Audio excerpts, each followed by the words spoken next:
네, 안녕하세요. 이번에 동아시아 지역 질서의 변화라고 하는 중국사 내용 파트 정리해 보도록 합시다. 자, 중국사 제일 첫 번째로 명나라부터 내용을 시작하게 되는데, 명나라 같은 경우는 원을 이어서 등장한 국가예요. 몇 가지 특징만 보도록 합시다. 홍무제, 명나라 건국, 거기에다가 유목민족 노예는 한족 왕조가 다시 중국을 차지했다. 여기가 제일 첫 번째 포인트. 두 번째로는 재상제를 폐지하고 황제 독재권을 강화하면서 모든 권력을 황제가 중심이 되었다. 또한 이갑제라는 제도를 통해서 향촌 지역을 다스리고 토지 대장이었던 이제 어린 도책이라든가 호적 대장이었던 부역, 황책 등을 만들게 되면서 세금을 확실하게 걷는데 아주 행정적인 조직을 잘 만들었던 사람이에요. 또한 학교 교육이라든가 과거제 등을 다시 한족의 전통을 회복하기 위해서 이런 것들을 실시하게 되고 유교의 가르침을 만들기 위해서 육유라고 하는 내용도 발표하게 됩니다. 영락제는 당시에 좀 위에 있던 홍무제의 아들이었는데 정확하게는 이제 여러 한 몇 번째 왕인지 기억이 안 나는데 어쨌든 영락제는 이제 자기의 조카를 죽이고 등장했던 왕인데 이 사람 같은 경우에는 자기가 갑작스럽게 이제 조카를 죽이고 하다 보니까 이미지가 좀 안 좋았어요. 그러다 보니 베이징으로 자기의 지역을 옮깁니다. 그래서 밑에 있던 난징이라는 지역에서 베이징으로 지역을 옮겼다. 자, 이런 과정에서 자기의 이미지를 바꾸기 위해 적극적인 대외 팽창 정책을 펼치게 되고 특히 정화라는 사람을 통해서 하회 함대를 해외로 파견시키고 여러 나라에게 조공 관계를 맺으면서 전성기를 이끌었던 왕이 영락제입니다. 그렇지만 영락제가 끝나고서는 뭐 지지부진 여러 가지 사건들을 통해서 나라가 나중에 말아먹었다까지 가게 되는데 원래 자세하게 하고 싶지만 지금은 패스하고 명나라는 이자성이 이끄는 농민군에게 멸망당하게 된다. 그래서 내용 정리. 홍무제 그리고 영락제 두 사람을 구분해서 잘 공부해두면 된다. 그리고 홍무제 같은 경우는 아마 정치적인 제도 아니면 행정적인 제도를 중심으로 보면 되고 영락제는 아마 베이징으로 옮기거나 정화의 원정 아마 이 정도만 보면 될 것 같아요. 넘어갑시다. 명나라 경제 같은 경우 뭐 다 볼만한 건 아니지만 명나라 경제는 어쨌든 꾸준하게 성장하는 과정 속에서 등장하는 새로운 집단이 있어요. 바로 신사층이라고 하는 집단. 이 신사층은 뭐 학생이나 과거 여러 가지 유교적인 소양을 갖춘 사람들을 말하는데 이 사람들이 원래 중앙에 가가지고 이제 관리가 되는 게 제일 좋았지만 베스트지만 그게 안 되는 경우에는 그냥 그 지방에서 열심히 먹고 살았다. 그 지방을 다스리는 역할을 했었다라고 생각하면 됩니다. 또한 명나라에서는 성리학이라는 학문 대신에 이제 나중에 후반에는 양명학이라고 하는 학문도 있었다. 넘어갑시다. 명나라 대외 교류 같은 경우 초반에는 원래 다른 나라 바다를 왔다 갔다 하는 그 자체를 모두 제한하는 해금 정책이라는 것을 실시하게 되는데 시간이 지날수록 이제 몰래 밀무역이 많이 나타나게 나중에 민간 무역을 허용하는 단계로 넘어가게 되고 특히 서양 사람도 많이 왔다 갔다 했다고 합니다. 근데 이 서양 사람도 왔다 갔다 할 때 서양 사람들에게 다양한 서양의 지식과 정보와 아니면 종교까지 들어오게 되고 특히 선교사들이랑 이 사람들은 크리스토교를 전달해 줄 뿐 아니라 천문학이든 여러 가지 내용들도 학문을 소개하게 되는데 이 과정 속에서 가장 충격했던 거는 바로 왼쪽에는 이 지도예요. 왜 그러냐면 중국 사람들은 대충 그리게 되면 중국이 떡하니 가운데 있고 나머지 친구들은 곁다리 이런 식으로 생각하고 있었는데 세상의 지도는 넓고 수많은 여러 국가가 있다는 걸 알게 됐던 게 바로 마테오 리치의 고녀만국전도여서 이 지도 자체는 중국에 대한 세계에 대한 세계관 자체를 바꿔줬던 유명한 지도라고 합니다. 그리고 당시에 수많은 물건들이 왔다 갔다 할 때 가장 많이 쓰였던 거는 돈 지폐가 아니라 그 당시에 은으로 모든 게 해결됐는데 그래서 당시 명나라의 물건이 잘 팔려가지고 명나라에 수많은 은이 들어오게 되어서 당시에 세금을 어떻게 하냐면 토지세라는 세금이 있었고 토지에 보유하는 세금 또한 사람 한 명 한 명 매기는 인도세라는 세금이 있어요. 이것들을 다 간단하게 정리해서 다 은으로 내거라 하는 것을 일조 편법이라고 합니다. 넘어갑시다. 자, 명나라가 아까 말했던 농민군의 이자성이라는 사람이 멸망하게 되고 나서 등장했던 국가는 원래 후금이라고 불렸던 이 나라인데 이 나라는 여진이라고 하는 친구에서 시작했어요. 여진이라고 하는 이 친구들은 예전에 중국 살 때 나왔는데 기억 안 나면 이 여진이라고 북부 지역에 있었나 보다 생각하면 되는데 이 위쪽에서 원래 후금이라는 나라를 만들었다고 합니다. 근데 이 친구들이 밑으로 내려와서 나중에 청이라고 하는 큰 나라를 만들게 돼요. 자, 이 청나라 같은 경우에는 이제 원래 있던 명이 이제 거의 난리가 났을 때 이제 쓱 들어가지고 중국을 차지했는데, 이 과정 속에서 원래 여진이랑 이 친구들은 어떤 이미지냐면 약간 오랑캐, 쉽게 말하면 덜 배웠다. 이 약간 덜 배운 친구들한 이미지가 있습니다. 그래서 당시에 원래 중국의 중심이었던 이 친구들이 아주 무시하던 친구들이었어요. 그런데 청나라가 중국을 지배하는 새로운 정복 왕조가 되면서 뭐라고 하냐면 중화의 한족을 이제 지배하는 상황이 나타난 거야. 그래서 여진이라는 친구가 이제 위에 있고 그 밑에 한족이 살게 되다 보니까 이 한족 친구들 가만히 있겠어요? 난리가 난 거야. 툭하면 반란이 일으키고 여러 가지 문제를 많이 일으키고 하다 보니까 이런 과정 속에서 서로가 투닥투닥 거리다가 어떻게 하냐면 이제 청나라 입장에서는 여진이의 국가는 이 청의 입장에서는 이 친구들을 쉽게 말하면 좀 컨트롤할 필요가 있는 거야. 한족을. 어떻게 하냐면 사람이 무조건 채찍만 때릴 수는 없고 당근과 채찍을 써가지고 회유책과 강압책이라는 두 가지 제도를 쓰게 됩니다. 그 밑에 있는 게 대표적인 것들이어서 이런 것들은 대표적으로 이제 회유책이 되고 이런 것들은 대표적으로 이제 강압책이 됩니다. 그래서 사람들은 같이 과거 시험도 존중해 주면서 서로 함께 등용한다. 아니면 한족 지식인들에게 책 같은 거 만들 때 같이 포함시킨다. 이런 것들은 이제 소위 말하면 달래주기 위한 정책이고, 다만 너네가 우리를 따르기 위해서는 뭐가 된다? 바로 원래 만주족의 풍습, 만주가 여진족 같은 말이에요. 이 친구들의 풍습이었던 변발, 머리를 이제 뚜껑 연다든가 아니면 그들의 오랑캐 옷이라고 하는 호복 같은 걸 강요하게 되고, 또한 청나라를 비판한 책 같은 거 만들게 되면 다 불태우거나 없애버리고 했던 게 특징이다. 자, 그래서 이때 뭐라고 하냐면 중국 중심의 세계관 이 자체가 변화가 생겼다라고 말하는데, 이게 무슨 말이냐면 원래 중국은 원래 아까 말했던 지도 크게 있으면 중국이 있고 나머지에 오랑캐들이 곁다리에 붙어있다 생각하는데, 이 중국을 중심한 친구들은 원래 한족이에요. 근데 이 개념을 싹 바꿉니다. 뭐라고 하게 되냐면, 그래, 중국이 중심인 건 알겠어. 다만 이렇게 하면 요 가운데 중국을 구성하는 친구들이 꼭 한족일 필요는 없고 뭐 여진일 수도 있다. 이런 것들이에요. 근데 뭐 그런 게 있나 보다 생각하면 되고, 어쨌든 화의관 자체가 좀 바뀌었다 정도만 기억하면 됩니다. 요거저 중요한 왕들이 있습니다. 좀 지저분하니까 좀 지워버리고, 당시에 이제 중요했던 청나라 황제들이 있는데 여기 나와 있는 강희제, 옹정제, 걸륭제, 그래서 이거를 보통 뭐라 하냐면 강옹건이라고 합니다. 강옹건 씨, 강옹건.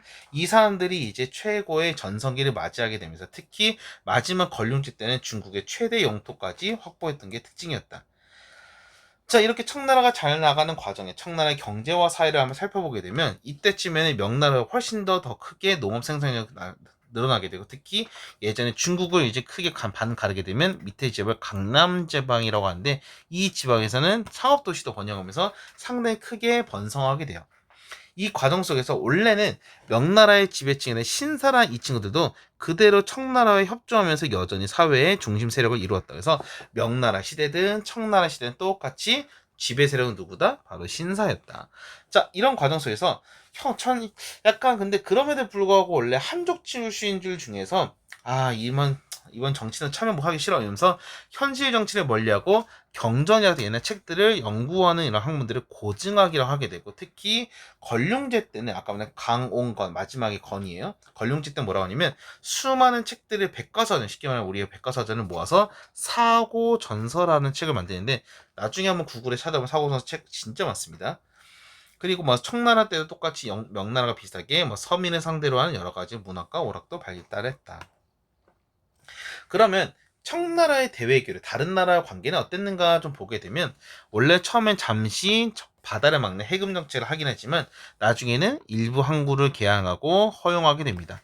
나중에 18세기 중 후반 되게 되면 광저우라는 밑에 지역에 한 곳만 개방하게 되고, 이 사람들 어떻게 하냐면 특별하게 허가를 받은 친구들만 거래할 수 있어요. 이 사람들 뭐라고 하냐면 공행이라고 하는 특허를 받은 상인들만 외국과 만날 수 있었다고 합니다. 자, 명나라 이후부터 계속 우리는 공통적으로 은이라고 하는 친구가 들어왔는데, 청나라 때도 똑같이 은나라가 많이 사용되면서 세금을 납부하는 수단이 됐어요. 그런데 청나라 때는 이제 사람에게 부과하는 인두세를 토지세에 포함한데, 말이 좀 어려운데 좀 쉽게 생각하면 인두세를 거의 부담을 없앴다 생각하면 돼. 그래서 청나라의 특징은 뭐냐면 인구가 폭발하게 된다. 왜 그러냐 좀 말하게 되면 원래는 인구 한 명당 자꾸 세금을 매기다 보니까 자식을 많이 낳으면 많이 낳을수록 세금을 많이 냈어 중국. 근데 여기에 매기는 세금이 없어지니까 마음껏 나와도 되네. 그래서 아이들을 폭풍적으로 많이 낳게 되고 세금은 이제 그 당시에 중국의 인구가 확 늘어나게 되었다. 어쨌든 요것을 뭐라고 하냐면 지정은제라고 합니다. 청나라 때의 세금은 지정은제. 나머지 밑에는 내용은 그런가 보다 넘어가면 됩니다. 자, 여기까지가 중국의 이제 고전 파트, 어쩌면 중국의 현대사 이전의 내용이고, 쭉 넘어가서 아마 중국의 현대사 파트로 한번 가보도록 할게요. 들어보이지는 모르겠다. 하나, 둘, 셋. 준역사. 구독과 좋아요 눌러주세요. 와. 자, 중국의 현대사 파트가 좀 어렵습니다. 교과서 여기부터 동아시아 국민국가의 건설 운동인데, 여기가 내용도 사실 되게 많고, 진짜 정리할 것도 많은데, 뭐 다음에 힘드니까 아마 내용을 중심으로 중요한 것들만 한번 살펴보도록 합시다. 자, 아까 말했던 청나라 파트까지 공부했어 방금. 근데 청나라에서 아까 말했던 것처럼 청나라는 18세기 후반에 광저우란 특정 곳에서만 서양과의 모든 거래를 허락했는데, 당시 중국에서는 수많은 특산물, 정확하면 좋은 물건 중에서 도자기라든가 차라든가 이런 것들이 엄청 잘 팔렸어요. 특히 옷 같은 것도 많이 팔리고. 그래서 이런 거래들을 많이 하고 싶었던 영국 같은 경우에도 이제 어떻게 하면 무역을 적재를 줄이기 위해서 청나라와 교육 확대를 요구했는데, 청나라 어떤 입장이냐면 우리 시스템에 맞춰라면서 쫙 무시해버립니다. 그러다 보니까 영국은 약간 얼굴 뻘개진 거예요. 왜 우리랑 제대로 안 해주지? 약간 영국이 화가 나게 되면서 어떻게 하면 이 무역 적자를 좀 줄여볼까 하다가 참 하면 안 되는데, 어쨌든 물건 중에서 바로 마약이란 친구, 아편이란 친구들을 청에 몰래 팔기 시작합니다. 이때 아편이란 친구는 이제 어쨌든 중국의 청나라에 상당히 많은 영향을 주게 돼요. 그래서 청내에서의 많은 양들이 이제 영국으로 팔려나가게 됩니다. 그래서 이거를 삼각무역이라는데, 영국에서는 이제 인도에게 이제 물건통해서 이제 아편을 전달해 주게 되는데, 중국에서는 어쨌든 이 과정 속에서 수많은 아편들을 수입하게 되고, 이때부터 무역의 적자가 속 바뀌게 됩니다. 특히 가장 문제 있는 건 아편 중독자. 우리 마약하면 절대 안 되죠. 어쨌든 마약이 엄청 퍼져나가게 되니까 임칙서라고 하는 관리를 파견해가지고 어떻게 하냐면 아편 전체를 전부 다 없애버리고 불태우는 일이 생기게 돼요. 근데 이때 영국이 어떻게 하냐면 우리 물건 함부로 불태워 없앴어? 너네 한번 혼나봐야겠다면서 영국이 자국의 상인들을 보호한다는 구실을 가지고 전쟁을 벌이게 되는데, 사실 영국 내에서 상당히 많은 말이 많았다고 해요. 어떻게 아편을 팔아서 돈을 버냐, 뭐 여러 가지 썰은 많았지만 어쨌든 결론적으로는 영국이 중국의 청나라를 공격합니다. 뭐 여러 가지 카더라 썰은 많지만 영국이 그렇게 쉽게 이길 거라고 생각했던 국가는 별로 없었을 것 같아요. 근데 전쟁에서 완벽하게 영국이 승리하고 청나라가 박살이 납니다. 그래서 이 과정 속에서 청나라는 영국과 난징이라는 지역에서 조약을 체결하게 되는데, 이 과정 속에서 여기 밑에 있는 홍콩이라는 이 땅을 영국에게 넘겨가게 되고, 상하이를 비롯한 여러 가지 5개 항구를 개항함으로써 끝나게 돼요. 자, 그런데 여기까지는 영국이 원래 의도했던 바였는데, 문제가 된 것은 영국은 어쨌든 무역의 적자를 줄이고 이제 돈을 쉽게 말하면 벌어야 된단 말이야. 그런데 무역량이 별로 크게 늘지 않으니까 여기서 영국은 어떻게 하면 이 조약 내용을 바꿔가지고 더 돈을 벌 수 있을까 하는 과정이 있었는데, 여기서나 여러 가지 논란의 사건이 벌어집니다. 이 사건의 이름은 에로 사건이라고 해요. 원래 청나라 관리가 이제 거기에는 어떤 배가 하나 있어가지고 올라가는데, 거기에 있는 과정 속에서 이제 영국의 깃발이 꽂혀 있었나 봐요. 근데 거기에서 영국의 깃발을 강제로 이제 정리하는 과정에서 영국 사람들이 어떻게 얘기하냐면, 어떻게 우리 대영 제국의 국기를 건드리냐 해가지고 약간 이런 식의 분위기 만들어서 영국이 다시 한번 이제 프랑스와 힘을 합쳐. 좀 아이러니하죠? 내가 혹시 선생님 수업을 들어보면 알겠지만 이 친구들은 소위 말해 견원적 개와 원숭이 같은 사이인데 이득을 위해서는 뭉칩니다. 영국과 프랑스가 드디어 처음으로 손을 잡아요. 그래서 청나라와의 전쟁을 벌이게 되고 이것을 제2차 아편전쟁을 벌이게 됩니다. 이 과정 속에서 청나라는 안타깝지만 더 처절하게 더 패배해버리게 되면서 2가지 조약을 맺어요. 그래서 텐진 조약과 베이징 조약이라는 것을 체결하게 되면서 여기에 추가로 개항도 하게 되고, 추가적으로 외국 공사와 베이징 주재에다가 크리스토교 자체도 포교를 허용하게 됩니다. 이 과정은 어쨌든 아까 말했던 것처럼 상당히 불평등한 조약들이었다 다들. 자, 그래서 어떻게 보면 중국의 청이라고 하는 거대한 국가가 이때 초박살이 났다라고 생각하면 됩니다. 자, 이 과정 속에서 어떻게 보면 이제 청나라 입장에서 이미지가 완전 구겨진 사건이었고, 그때부터 중국에 있는 중국을 바라보는 시선도 많이 바뀌게 되는데, 문제는 이 과정 속에서 여러 가지 내부적인 사건이 있어요. 당시에 뭐가 있었냐면, 아편전쟁이 1차가 터지고 나서 정부가 이제 돈이 없기 때문에 세금을 막 걷어들이는 상황이 있었는데, 이 과정 속에서 이제 배상금을 내기 위해 농민들의 세금을 막 늘리다 보니까 여러 가지 소위 반란이라든가 불만도 많았고, 그 과정 속에서 홍수전이라고 하는 어떤 인물이, 미리 말하자면 약간 사이비 교주 같아, 개인적으로는. 이 사람이 크리스트교의 영향을 받았는데, 이 사람이 뭐라고 하냐면 태평천국이라고 나라를 만들어 보자 하면서 만주족을 몰아내고 한족의 국가를 세우자고 주장하면서 태평천국 운동이라는 것을 일으키게 되는데, 이 당시에 이게 상당히 컸다고 합니다. 여러 가지 썰은 많지만 거의 몇백만에서 몇천만의 사람들과 이제 사람이 움직였다 하면서 중국 전체 청나라를 흔들 만한 거대한 사건이었는데, 태평천국 운동은 특이하게도 몇 가지 특징이 뭐가 있냐면, 아마 크리스트교 영향을 받았는지 남녀 평등과 악습 폐지를 주장하면서 또한 토지도 물건 똑같이 가져간다, 이런 식의 내용을 가져와서 농민들이 상당히 좋아했던 초반의 운동이었어요. 그래서 실제로 초반에는 중국의 2대 도시였던 난징까지 점령하면서 큰 영향을 받게 되는데, 나중에는 이제 홍수전도 죽게 되고 내부 분열이 일어나서 나중에는 신사층이 조직했던 의원군과 군대에서 진압을 받게 됩니다. 그렇지만 이 사건은 꽤 영향이 컸어요. 그래서 실제로 중국 내에서도 한족이라든가 아니면 그 당시에 지방에 있던 신사층, 아까 말했던 이 사람들이 힘을 받게 돼가지고 뭐라고 하냐면, 특히 이 전쟁에서 태평천국을 진압했던 수많은 사람들이, 와, 여기에서 서양의 무기, 특히 대포라든가 여러 가지 무기의 우수성을 깨닫게 됩니다. 그래서 야, 우리도 저렇게 강한 무기 하나 있으면 뭘 할 수 있겠다 생각해가지고 태평천국 운동을 진압했던 신사층 중에 한 명이었던 이홍장이라든가 수많은 한족 사람들이 뭐라고 하냐면, 우리가 지금 다른 건 모르겠고 서양의 기술을 받아들이면 나라를 강하게 만들 수 있겠다라고 하면서 부국강병 정책, 쉽게 말하면 나라를 부유하고 강하게 만드는 정책을 추진하게 되면 이것을 뭐라고 하면 양무운동이라고 부르게 돼요. 양무운동. 실제로 1861년부터 꽤 오랫동안 거의 30년 가까이 실전했던 운동인데, 그래서 뭔가 근대식으로 해군도 만들게 되고 군대 관련된 군수공장, 군대 관련된 물건들이에요. 그런 것들 만들게 되고 외국의 유학생들 파견하면서 나름의 여러 가지 정책을 펼쳐지게 됩니다. 선생님 잘한 거 아니에요? 내용 자체는 좋아. 근데 이게 제대로 안 돼서 그렇지. 그런데 양무운동 같은 게 특징이 뭐냐면, 기본적인 전통적인 체제는 그대로 둡니다. 근데 거기에서 서양의 기술만 들어온다. 쉽게 말하면 중국이라는 껍데기에다가 서양의 기술만 살짝 후추 정도로 추가하면 된다 해서 중국의 모양 그대로고 서양의 기술을 사용한다 해서 중체서용이라고 하는데, 문제는 이게 약간 시스템이 다 다른, 좀 비유가 맞는지 모르겠지만 어떤 친구들은 이제 갤럭시 태블릿을 쓰고 어떤 친구들은 맥을 쓰고 어떤 친구들은 PC를 쓰고 어떤 친구는 뭐 이제 오락기를 쓰고 이런 식으로 다 각자 기계나 시스템이 다 달라가지고 하나의 뭔가 일괄적인 이런 시스템 체계가 있는 게 아니라 그냥 지 멋대로야. A 스타일, B 스타일, C 스타일, 뭐 준석 스탬 스타일, 뭐 수많은 스타일을 다 각자 다르다 보니까 제대로 된 일관성이 없었고, 나중에 이 전쟁은 특히 일본과의 전쟁에서 말아먹게 되면서 상당히 충격을 먹었던 사건 중에 하나입니다. 자, 그래서 특히 아까 방금 얘기했던 충격의 사건, 청나라와 일본의 전쟁했던 청일전쟁에서 그때까지 가장 자기네 밑바닥이라고 생각했던 일본에게 처절하게 패어나서 중국은 순간 거대한 충격에 빠져요.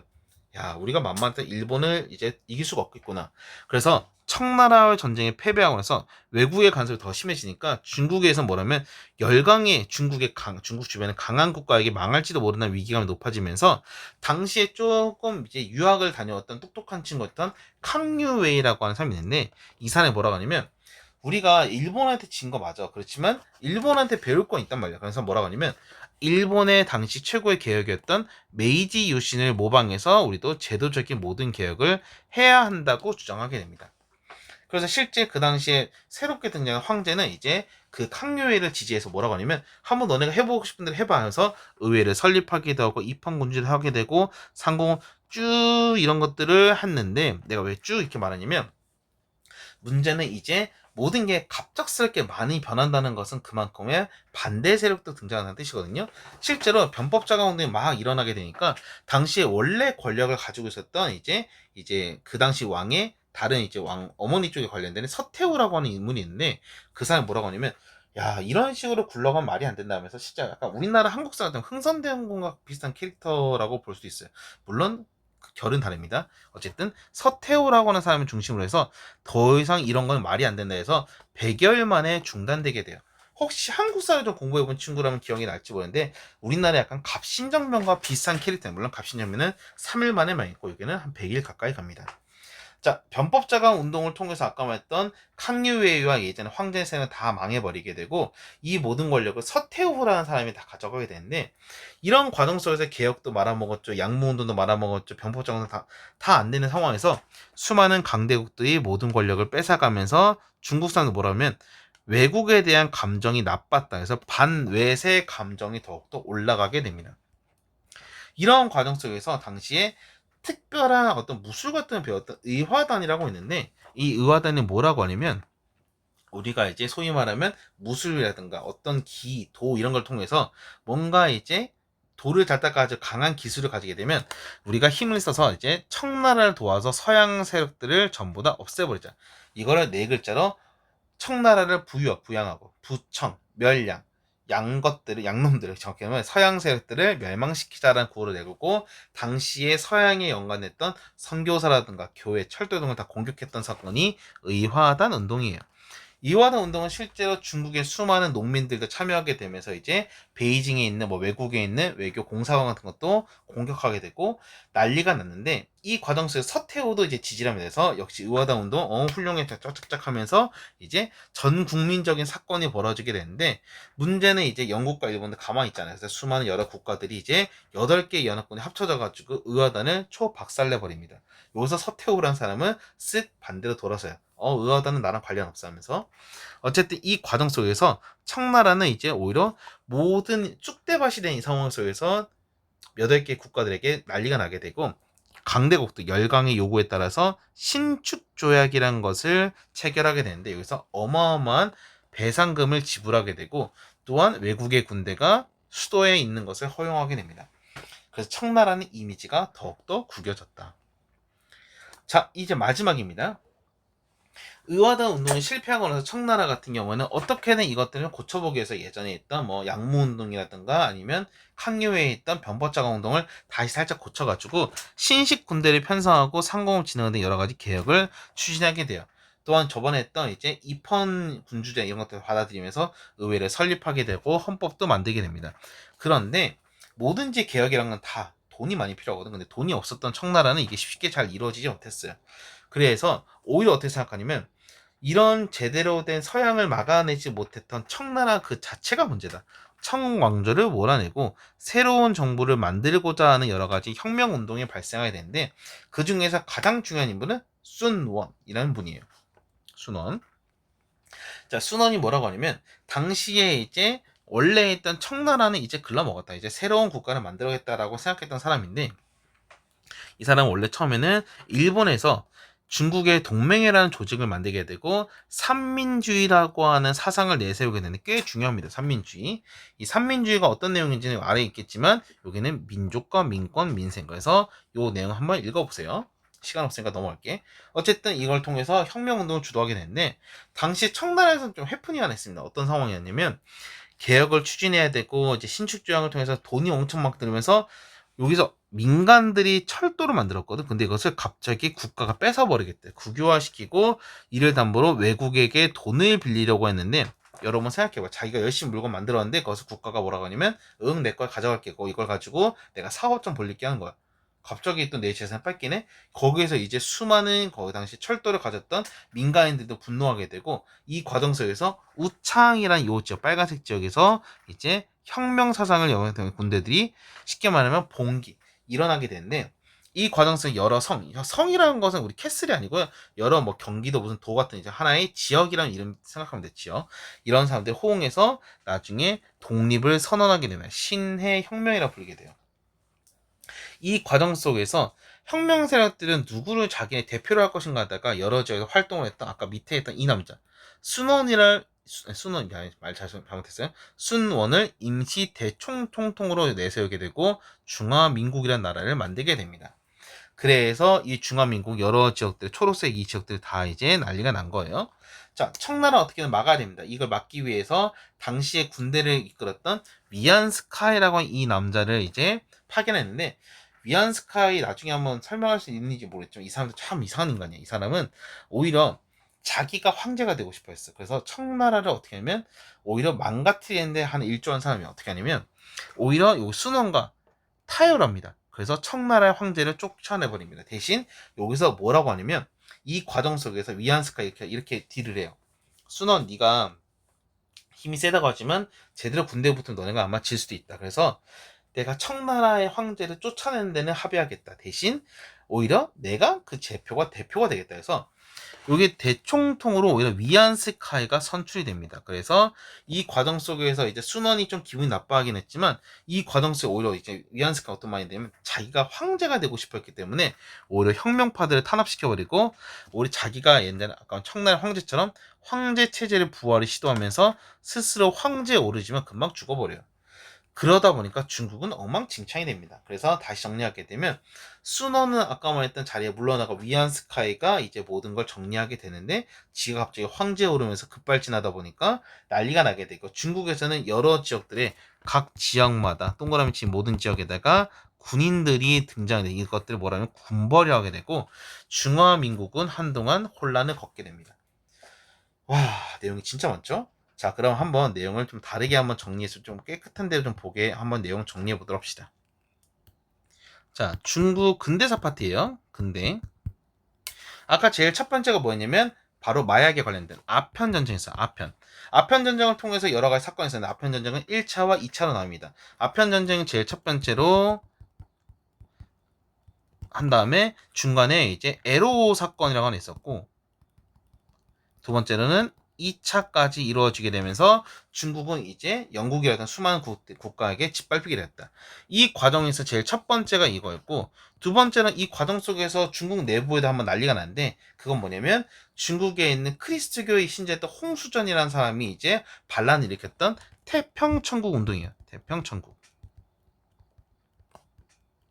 내용 특징 같은 거 다 구별해야 됩니다. 자, 이 과정에서 태평천국 운동을 진압했던 신사층의 대표적인 여러 사람들이 이제 서양의 무기를 받아들였죠. 그래서 중체서용이라고 했던 그 당시 양무운동이라는 것을 펼치게 되는데 양무운동은 안타깝지만 일본에게 청일 전쟁이 말아먹게 되면서 실패로 끝나게 돼요. 자, 그 다음 양무운동 끝나고 나서 중국은 어디서부터 잘못됐을까 고민하다가 중국은 시스템 전체를 바꿔야 된다. 이거를 변법자강운동이라고 하게 되는데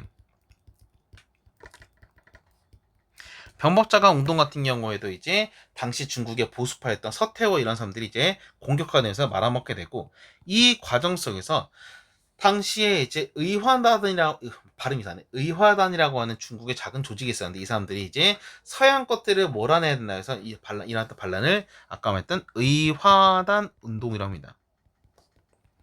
근데 의화단 운동은 이제 여러 연합군에서 말아먹게 되고 중국은 신축조약 등을 통해서 완전히 큰 배상금을 내게 돼요. 자, 이 모든 것들이 다 끝나다 보니까 더 이상 중국이라는 나라는 이제 있으면 안 되겠다 해서 뭐라 하냐면 신의 혁명이라고 하는 중국 자체를 무너뜨리려고 하는 혁명이 발생하게 되고 실제로 이 과정 속에서 청나라가 망해버리게 됩니다. 자, 그러면 와, 내용이 좀 어렵죠. 어쨌든 내용을 정리해서 다시 한번 외우는 쉽게 유치한 방법이지만 감탄합시다. 태양이 변했어요. 태양 변이. 그리고 신기합니다. 그래서 태양 변이신. 그래서 태양이 변해서 이제 신기하구나. 태양 변이신에서 여러분이 중국의 역사 한번 정리해보면 될 것 같습니다. 중국 파트 같은 경우는 특히 중국 근대사 같은 경우에는 여러분들이 각각의 여러 특징들을 분리해서 정리하는 게 제일 핵심이에요. 그래서 각각의 순서 사건이라든가 중심 인물 그리고 여러분들이 여기 사건들의 특징이라든가 결과, 의 이런 것들을 정리해서 공부하면 될 것 같습니다.